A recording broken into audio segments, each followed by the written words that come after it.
Hi, hello, hola. Es que doy mi ponencia en inglés, pero voy a hablar un poquito en español. Estoy muy agradecida a todos por invitarme. Estoy muy feliz de estar aquí en Barcelona. Lo siento, no hablo catalán, pero lo comprendo un poco. Pero después hacemos cuestiones, preguntas en inglés, en español, en catalán, cualquier otro idioma. Okay. So the current discourse on AI. Can you hear me okay? Is the mic working? Yeah. Okay. So the current discourse on AI remains largely instrumental, trapped between the hurrah optimism of big tech and its critical assessment by scholars and activists. Political debate today also finds itself increasingly polarized. Given this state of events, I'm going to ask some questions today. Could we mobilize non-human creativity as a way of opening our all-too-human ways of thinking and acting? Can AI play a role of a philosopher visionary that will show us a way out? Could it get beyond the traditional limitations of our human frames of mind to imagine a different set of propositions for us? Could AI envisage a better future for humans and non-humans alike, while showing us how to get there? Now, history, science fiction, and the current model of extractive capitalism, which repurposes all openings as resources for its own growth, all indicate that this idea is unlikely to succeed. But given how stuck we currently are, politically, economically, climatologically, it seems worth dreaming up some literally unthinkable visions for our planetary survival and coexistence. Film theorist Janet Harbert suggests that the hope of future salvation rests on the human capacity to mentally imagine, to be affected by the image. So as a first step, AI-driven art may become a realm of picturing a better future, beyond our wildest human dreams. But AI and machine learning algorithms are put to work in progressive university labs, research and policy centers, and art organizations could also perhaps envisage ways of co-engineering a better future, beyond the rigidity of the present modernist paradigm that we seem unable to shake off. So, drawing on my philosophical work and my art practice, my talk today will explore how we can mobilize what I'm calling non-human creativity as a way of opening up our all-too-human ways of thinking and acting. But what is non-human creativity? One way of answering this question is by suggesting that human creativity has always been partly non-human, that it has always entailed an other-than-human element. At the same time, this kind of creative activity still needs to be recognized and valorized as art by human individuals, as well as by human institutions and practices. So my attempt to explore the problem of non-human creativity in this talk in the context of this Plus Rain Film Festival and bigger kind of sonar event will be divided into two parts. In part one, I'll draw on selected works of AI-based art that engage with this proposition about human creativity being partly non-human. In part two, I will introduce a recent short film of mine, which is a reworking with AI of Chris Marker's post-apocalyptic photo film La Jetée, to illustrate my attempt to perform and not just think about this idea of non-human creativity, while also trying to imagine a better future. And as part of my argument, I will offer the concept of AUTO-FOTO-KINO as one possible enactment of emancipatory agency from within the algorithmically driven context. So, on to part one, machinic co-creation. Now, in this picture, we can see a four-wheeled vehicle driving alongside a white wall. During its up and down journeys, it leaves multicolored squiggles on the wall that look like graffiti. This is a senseless drawing bot by So Kano and Takahiro Yamaguchi. Another example of art-making robots which have graced the art scene since computation allowed for the removal of the human artist from the visible side of the creative process, if not from its planning, design, and programming. In a similar vein, Lionel Mora's robot art uses ensembles of small programmable vehicles that leave colorful ink marks on large sheets of paper in response to cues. following in the footsteps of their renowned predecessors, such as Jean Tinguely and his kinetic sculptures called metamatics from the 1950s, and Harold Cohen with his painting program Aaron. These new iterations of art-making robots go beyond the relatively narrow scope of creative possibilities resulting from the historical limitations of the mechanical systems underpinning them. They also go further than the more mainstream counterparts whose modus operandi is premised on style transfer, where a robot can produce a credible rendition of, say, Van Gogh's The Starry Night. Using the principles of machine learning, the art-making robots of Kano, Yamaguchi, and Mura pick up cues from the environment to come up with novel images that their programmers have no ultimate control over. Now, drawing on complex algorithms of artificial intelligence, which make it impossible to predict the final outcome of the drawing or painting process, those works reboot art, robot art, as a playful, almost childlike pastime and a spontaneous expression of a moving body. And I think you could sense this joy in Bill's presentation as well, when he was talking about his own experiments and that sense of rediscovering a certain sense of childhood joy, just going all the way in. Except here, the body is no longer human, perhaps. With this, the robot's constructors stage the provocative idea of creativity as a domain of more than human activity. We could ask whether these artworks genuinely withdraw the human artist from the scene. Or do they perhaps enact a different, but not any less radical proposition? The possibility of the absence of agency at the heart of the human, of the fact that there is no there, not just in artists, but in all of us. We'll return to this point. But my own position on what I term non-human creativity is aligned with a theoretical standpoint of critical post-humanism, a position which negotiates the pressing question of what it means to be human under the conditions of globalization, technoscience, late capitalism, and climate change. This position doesn't mean any straightforward overcoming of the human, were such a thing even possible, but rather a rewriting or reenactment of the human under the crisis conditions mentioned earlier. The said crisis is multiple in volume and planetary in scale. Importantly, critical post-humanism doesn't just describe this crisis. It also mobilizes the humans and the planet's fragility as an ethico-political demand. Artists today are responding to this demand through a variety of affective registers, from horror, melancholia, and mourning, through to irony, parody, and exuberant play. The reenactment of human subjectivity and agency is often accompanied by an attempt to rethink the role and position of the artist, acknowledging entanglement and co-creation as the ontological condition of existence for all of us.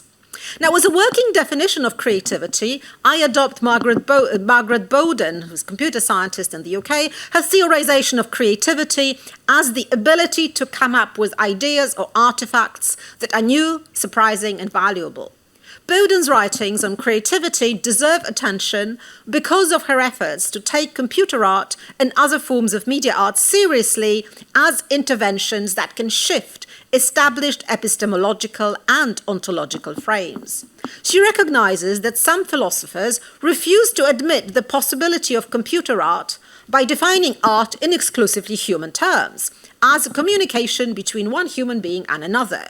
There are some problems with Bowden as well. She doesn't pay enough attention to the cultural context in which creativity emerges as both a trait and a concept. But her challenge to the humanist concept of creativity is important. This concept has been with us at least since the Renaissance, modeled on the ex nihilo way in which God is supposed to have created the world, the universe. It found a translation in the romantic idea of the human, male human, as a standalone genius, thinking amazing thoughts and making beautiful artifacts from above the world. Explicit challenges to the humanist model of creativity have recently been issued from many other directions than computer-based art. In evolutionary psychology, the emergence of creativity's outcomes in the form of art is seen as being continuous with the creative processes of other living beings, such as bowerbirds, you've got their nests here, whose males construct colorful multi-texture lodgings, and marine creatures such as snails and coral polyps, which produce elaborate limescale architecture to serve as their homes. Creativity is explained by many scientists as offering a species-level advantage through enhancing our cognitive faculties or satisfying our supposedly innate desire for symmetry, order, and beauty. So now, on the one hand, I think that creativity is more than human. On the other hand, I'm not quite sure by the sufficiency of the evolutionary explanation of creativity, of what we humans mean by creativity, what it means to us. Philosopher of post-human thought, Claire Colebrook, doesn't mince her words in actually critiquing this line of thinking, and she's not a humanist at all, as you can see from the titles of her books. But she says such an argument, saying that we are just like bowerbirds, this is what we do, such an argument is stupid because it fails to give form to the drives that have generated art. There may be a drive for pattern finding that helps animals survive, but art is the power to render that drive different from its original ground, thwarting and perverting patterns, generating more complex syntheses. Following this argument, it's not enough for something to look like what we have predefined as art to us humans. Hence, all these experiments in getting chimpanzees or elephants to paint and then delight at the abstractions should just be considered as silly humanist detractions that end up reaffirming the greatness of the human, actually. Colebrook, and I'm not doing that, I'm just critiquing those gestures.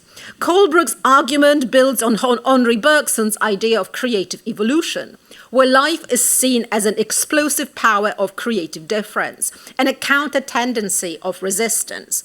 Bergson also emphasizes our tendency to cut up matter and carve out objects from this flow of life, a tendency that is a sense-making strategy. We could say that under certain circumstances, certain groups of living beings recognize these certain acts unfolding across time as art, and have, through their history, created a whole lot of institutions and practices that legitimate those acts and actions in these terms. Colebrook's critical statement shouldn't therefore be mistaken for a postulation of a uniquely human creativity, not at all. What she's rather getting at is that the evolutionary functionalist explanation of art curtails all too quickly the human ability to recognize something as created, to give it a name, a value, and a set of connotations. This logic can be seen in the pronouncements of technology companies, which promise as creative gadgets they will be absolute game changers, while having to rely on the majority of the elements of the game, the capitalist system of exchange, the extractivist logic of overproduction and overconsumption, to remain largely the same, or even be strengthened in the process. Such arguments, by extension, will be amazing, because we have lots of it, with regard to creativity, are therefore deeply uncreative. They show a failure of imagination, or worse, a willing desire for things not to get too different and hence too creative. This brings us to a concept of creativity as non-functional excess, a breaking through beyond the human and a possibility of the emergence of new sensations and new modes of knowing. And this is indeed a take on the non-human creativity I want to offer in my work. So second part, AUTO-FOTO-KINO. Let's try and imagine and image ourselves a better future. So in this part, let me offer you an example from my own practice, which involves a remaking with the help of AI of the 1962 photo film La Jetée by French director Chris Marker. Marker's film serves as an ideal case study for probing the question of non-human creativity because of the knowing embrace of the idea of automatic creation by its maker. The director confessed that the film had been made like a piece of automatic writing. It was in the editing that the pieces of the puzzle came together. And it wasn't me, says Marker, who designed the puzzle. So that's very interesting for our current idea of machining, automatic creativity. Marker saying kind of similar things in 1962. I mean, this is a film crowd, so I probably don't need to explain La Jetée to you, but I will do that anyway with a twist that would be helpful for what I tried to do with it, or what happened to me with it, working with machine learning. La Jetée opens with a slow pan over a photograph of an open-air viewing platform, a jetty, at the Orly airport in Paris. A short sequence of closely cut images later, we are told by a deadpan narrator that something violent has just occurred. This sequence of images is accompanied by a mysterious-sounding opening line. This is the story of a man marked by an image from his childhood. We then encounter the said man several years later in Paris, which in the meantime has been destroyed by World War III. Radioactive contamination has pushed all the survivors underground. The man is imprisoned in a medical facility run by an army of German-speaking experimenters with an ominous-looking director at its head. He's being primed for time travel. He will need to go into the future to save humanity by finding a hole in time through which to send food energy supplies. Having accomplished his mission, he's no longer needed. He will have to be eliminated. We then realize together with him that the opening scene was the moment of his death. Now, Marker's film, capturing the sense of the material and moral distraction brought on by World War II and a premonition of a nuclear holocaust, is both a memory exercise and a lesson in how to remember well. La Jetée post-apocalyptic tenor and its haunting narrative make it an apt reference point for the current moment of the multiple crises in which our world finds itself in 2023. The COVID-19 pandemic, with its multiple waves and its unequal distribution of mortality and health, is reminiscent of the time loops enacted in La Jetée, whereby the past cuts across the present to leap into the future and then back again. It's very interesting that there are, in Barcelona here, there are still all the signs of COVID in my hotel, in the lift, in the university. So it's kind of still, these mementos are with us. And obviously there's a bigger story of what's the next one? What will it look like? The COVID-19 pandemic is linked as well in terms of the kind of horror stories to the renewed threat of World War III as a result of kind of Russian threats and Russia's attack on Ukraine. That generates a similar sense of anxiety, the premonition of an imminent end to the liberal fantasy of our way of life, coupled with a desire for things to return to how they once were, fueled the imagination of not only climate change deniers, anti-vaxxers and racists, but also many others who carry a strong mental image of a better yesteryear, even if that image was just a dream. So my experiment consisted in making a 9-minute film, A Gift of the World, Oedipus on the Jetty, by way of an AI remediation of La Jetée through the socio-political concerns of the present moment in the face of an apocalyptic crisis. The first step of my project involved training a generative adversarial network, a model called StyleGAN2, on a database of stills extracted from La Jetée. The model I used had been designed to mimic the style of the images fed into it to train it, with a view to generating an infinite number of similar-looking images. And we're going to watch the film now, so it's about 9 minutes. Then we're going to talk a little bit more and open the things, hopefully. Yes.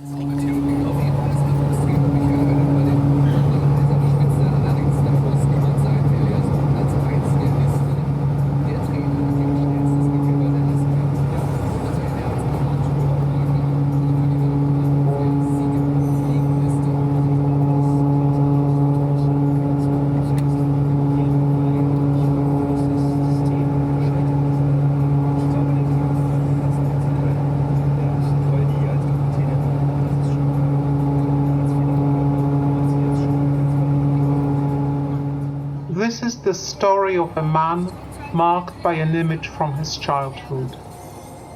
He was the son of a Roman Catholic father and a Catholic mother. His mother was an itinerant widow, and he had a sister who was a British officer. He had no family and was just a man. His mother was a white-haired woman who had grown up in a thuggish Paris, with her eyes wide open, hair that was tied in a ponytail, and her voice echoing in the distant roar of the engine. "Why do you look so different?" she asked. "Because I'm a young man. I'm a vanguard of the revolution," he replied. "I have been told that the revolution is a long way from being realized," she said. He didn't look up. "And yet I'm the only one who is able to say that," she said.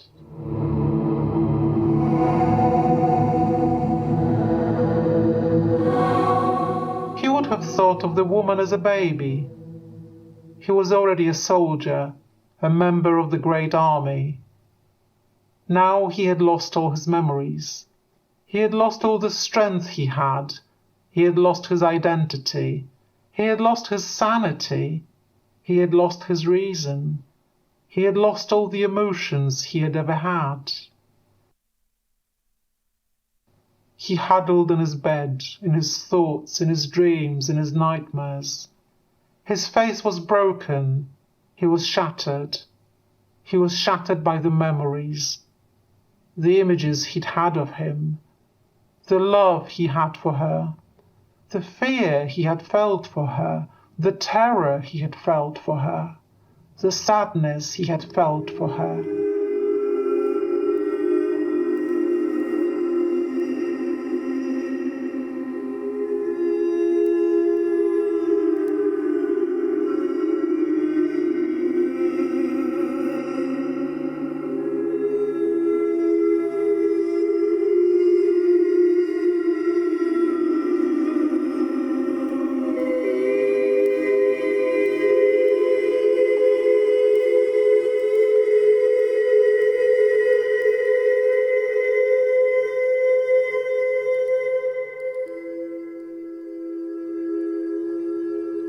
A decade later, a nuclear disaster killed a lot of people. It destroyed almost all of the city.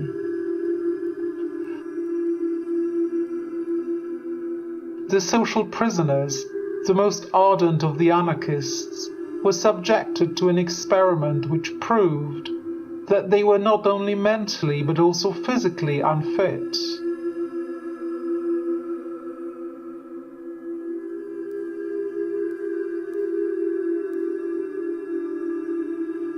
The process was so extensive that many of the prisoners who had bribed the experimenters and who had been exposed to it had to undergo a disciplining for 3 months in order to keep their sanity.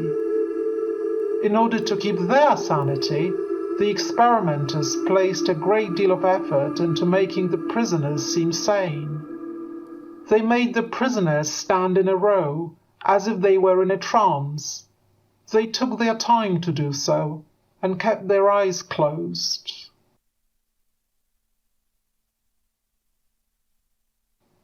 After a few days of intense concentration, the subjects were finally freed.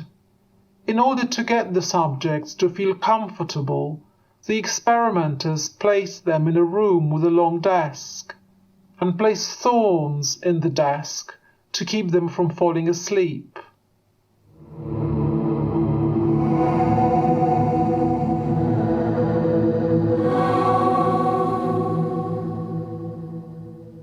When he recovers from his trance, the woman is gone, and his mother is gone.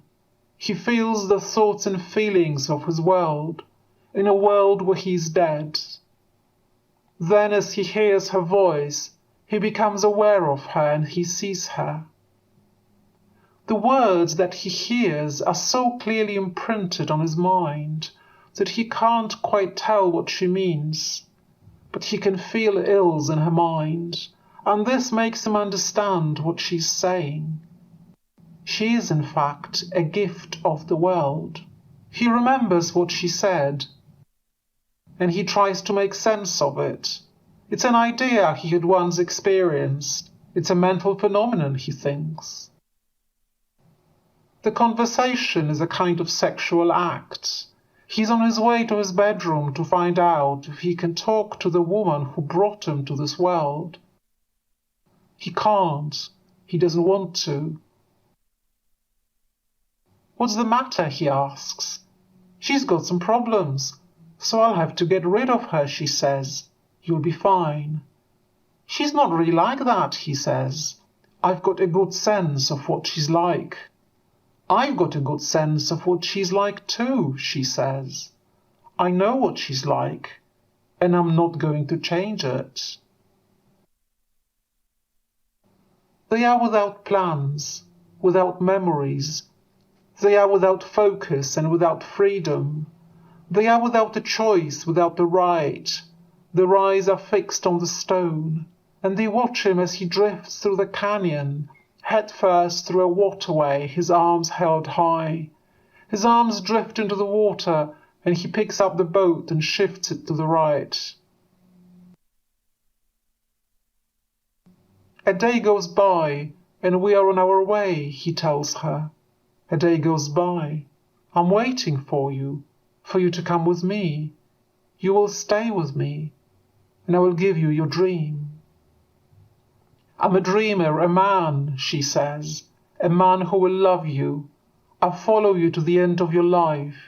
You will be my first gift, and I will take you from here. I will have you with me forever, and I will never forget you. And you will be your friend, your God, your father, and your father will never forget you, and I will never forget you. He's a dreamer, a man who will love you.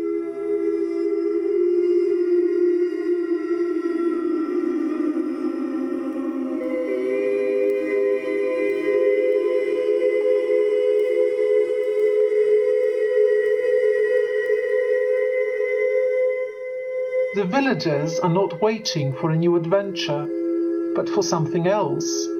They are ready to share their own dream. They are not waiting for a future of freedom, but for freedom with a better life.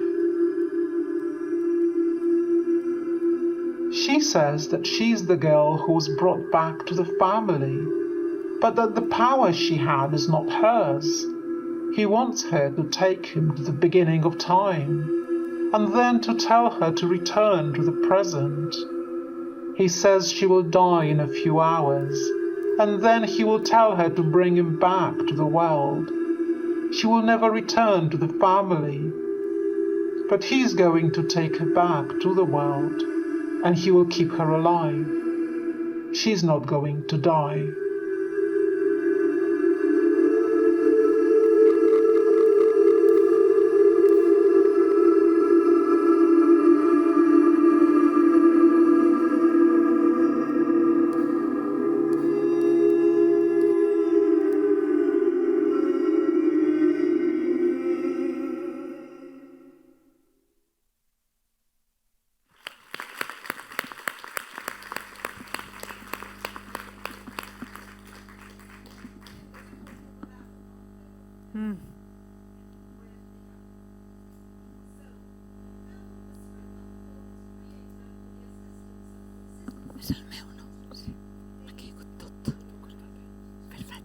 An unsupervised AI language model that had been trained on the web text dataset containing millions of web pages. So I started by feeding the model La Jetté's famous opening line. This is the story of a man marked by an image from his childhood. The model responded by taking the story in an unexpected direction. Any edits I did to the script were minor, with some of the language errors identified as important moments in my experiments and hence retained. The editing of the video was intuitive and consisted of my own visual and corporeal responses to both the script and the GAN images. The images themselves, produced by an algorithm that tried to remake Marcus' film by picking up its key visual features, and especially those pertaining to humans, as is often the case in such generative programs that had been trained on photos of human faces largely, manifested various body parts, frequently multiplied: noses, hair, eyes, kidneys, kidney-like eyes. The way generative neural networks operate, as many of you will know, is by repeatedly optimizing pixels in an image to achieve some desired state of activations. That desired state is compared against the source material, that is, its training set. Developers frequently resort to the metaphor of a dream or hallucination to describe the working of neural nets, suggesting that such networks find patterns in images not so much in a logical pre-programmed way, but rather by using previous data and memories as prompts for making new connections between data points and for generating new data. Their operations are presented as being akin to what human minds do while being at rest, either while we are asleep or daydreaming. Now, by anthropomorphizing their products, engineers and tech companies they work for absolve themselves of the responsibility for their programming decisions and for those decisions' unintended consequences. So, because it's all just a dream. Anyway, in my AI art book, I was very critical about GAN-induced creativity, about their seductive yet frequently banal visuality. But I decided to turn to GANs to produce my own films. This was partly driven by a desire to explore on a practical level the promises and limitations of creativity implied by the generative algorithmic technology at a time when this technology was on the cusp of becoming replaced by much more photorealistic AI models such as diffusion, GPT, clip. Feeding my model limited visual data, I was trying to explore what artist David Young called little AI, highlighting a moment in the technology's development when it's still possible to see errors and glitches, both machinic and social. I was also keen to put to the test my own earlier proposition that artworks produced by means of GANs, or indeed any other AI-driven algorithms or techniques, become more interesting when they execute and acknowledge their paragonal or framing function, invoking their audience to engage not just with the artifacts produced, but also with the narratives about AI and machine vision, about the limits of human creativity, and about the socio-political role and positioning of art and media production. Now, I was aware that the playful sense of experimentation I had adopted as my method was tinged with the more ominous undertones of the experiments conducted on Marker's main character in the underground camp. The counter-dream aspect was also important to me, given the socio-political limitations of AI technology, revealing not only gender and racial bias, but also the exclusionary and unjust logic underlying many of its founding principles. So I was curious what AI would do to the original source material, but I knew I would need to step in as both a dream catcher and analyst. Telling a gender-fluid narrative of survival as dreamt up by the film's director in co-creation with AI algorithms, the film dismantles the myth of the male savior in European history and the traditional family structure that props it, both key elements of Marker's film. The model tried to remain faithful to the spirit and sense of Marker's opening line by reenacting the personal and global apocalypse as an Oedipal drama. The AI engines deployed in the visual and textual models ended up, however, producing a more multi-layered show, one that unfolded as much on the gender front as it did on the human existentialist one. We could perhaps say that the film dreamt itself as a feminist genderqueer intervention into the heteronormative fetishism of the apocalypse as dreamt up in key Western cultural texts, from the Bible through to Marker's film. So what in my film started as a conversation between mother and son, as it was in the original La Jetée, ended up through a series of algorithmic glitches as a sequence of slippages that enter a gendered vortex in which man becomes woman, mother becomes father, he becomes she. With the dissolution of the nuclear family, the Oedipal drama as the structuring device of our cultural script disappears. The sense of premonition still lingers, but it's now accompanied by the possibility of an opening and a liberation. This possibility can be read as a feminist gift, a gift, to cite art critic Griselda Pollock, of what the feminine can be thought to be if we emerge from the exclusivity of the Oedipal logic of the phallus as the only arbiter of psychic life and signification. So how is that for imagining and imaging a different future? And now a little coda to what I did. When I was finishing the film, a newer version of the language model, GPT-3, became available. GPT-3, as you know, had been trained on a much larger body of text, generating text that mimicked human discourse and conversation more successfully and seamlessly. However, the statistical analysis and the decontextualization issues, coupled with the philosophical problem of when and to whom a given meaning is actually meaningful, didn't disappear in GPT. They then became just more obscured. The GPT model was then superseded in 2022 by a much more potent chat GPT, a model that brought AI-composed text to the awareness of the wider public. Working with the visual and linguistic clumsiness of the earlier models, such as GANs and GPT-2, allowed me to capture in my film that short span of time when those technologies were still weird enough to reveal their conditions of existence, their logics, illogics, but also the missed opportunities underpinning their development. Ian Bogost has remarked that as the novelty of that surprise wears off, it's becoming clear that ChatGPT is less a magical wish-granting machine than an interpretive sparring partner, a tool that's most interesting when it's bad rather than good at its job, especially if you're an artist. Given the push to implement creative AI in routine products such as search engines, word processors, and image manipulation software, not to mention vast areas of the already banalized content creation, there will soon come a time when the algorithmicity of our behavior merges even more seamlessly with that of AI-enabled models. It is therefore understandable that artists want to test and tease these models while we can still see and enjoy the glitch.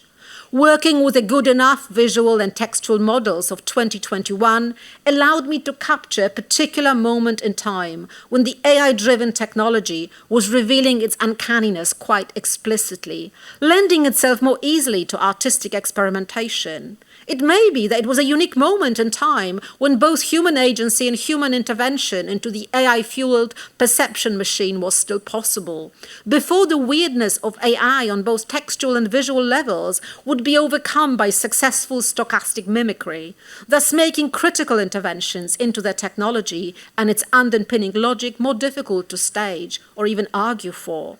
Yet I want to believe that this moment is still with us, offering, in a Flusserian vein, a small margin of freedom where we can imagine and enact things to be otherwise from within the algorithmic system that is enclosing around us. So to find out more about my thinking on AI, you can download for free this book, AI, Machine Visions and Open Dreams, and Spanish translation is coming out soon. And thank you very much.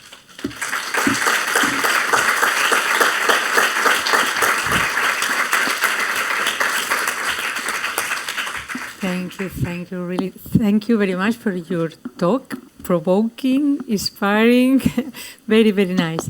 I'm sure that there are a lot of questions, but maybe we have time for 2 and save the other one for the break.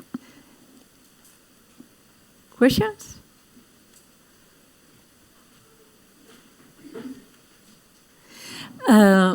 Just a curious, yeah, perfect, yeah, thank you. Thank you for this interesting input. I was wondering whether this voice, this human voice, was also AI, and whether you did any work of post-edition of the script of the text. Yes. The voice was, it's my voice, but it has been readjusted through the software to make it more androgynous. So it was a kind of a hybrid, you can say. So it started from my voice. And the editing, I tried to do the editing in a really minimal way. So I did a little bit of editing, but I would say probably about 5% to the thing. And other than that, I just kept it because that was part of the, that's why it doesn't make much sense.